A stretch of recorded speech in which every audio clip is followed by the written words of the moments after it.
ഒരു സ്ത്രീയും ഒരു പുരുഷനും തമ്മിൽ ഇഷ്ടപ്പെടുമ്പോൾ അവിടെ നടക്കുന്ന ഒരു പ്രൊപ്പോസലാണ് മാരേജ് അല്ലെങ്കിൽ കല്യാണം. ഈ കല്യാണം കഴിക്കുന്നതിന് മുമ്പ് രണ്ട് വ്യക്തികളും രണ്ട് ധ്രുവങ്ങളിലാണ്, രണ്ട് സ്വഭാവങ്ങളാണ്.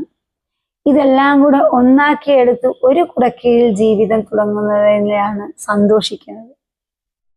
ആ ഒരു പെൺകുട്ടി ഒരു വീട്ടിൽ നിന്ന് മറ്റൊരു വീട്ടിലേക്ക് പറിച്ചു നടുമ്പോൾ പണ്ട് ആ കുട്ടി എന്തായിരുന്നു എന്ന് ആരും ചിന്തിക്കുന്നില്ല.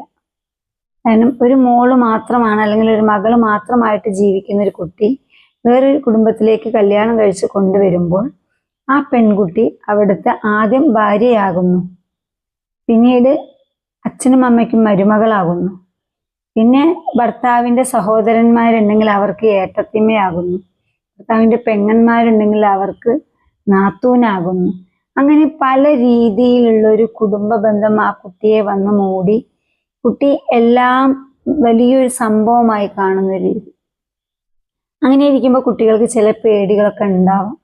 ഞാൻ പറയുന്നതെല്ലാം ശരിയാണോ, എന്നെ എങ്ങനെയാണ് ഇവരൊക്കെ വിലയിരുത്തുക, അങ്ങനെ കുറേ ചെറിയ ചെറിയ ആഗ്രഹങ്ങളുണ്ടാവും അവർക്ക്. അവിടെ പോകണം, ഇവിടെ പോകണം, ഭർത്താവായിട്ട് ഒരുമിച്ചിരിക്കണം. അപ്പൊ ഇതിനൊക്കെ ചിലപ്പം മുടക്കം പറയുന്ന ആരെങ്കിലും ഒന്നോ രണ്ടോ പേര് ഒരു കുടുംബത്തിൽ ഉണ്ടാവാം, ഉണ്ടാവാതിരിക്കാം. പക്ഷെ അതെല്ലാം തരണം ചെയ്തുകൊണ്ട് ഭർത്താവിനെ നന്നായി കീപ്പ് ചെയ്ത് പോകാൻ കഴിഞ്ഞാൽ ആ ലൈഫ് നല്ല സക്സസ് ആയിട്ട് അവിടെ മുന്നോട്ട് പോകുന്നു.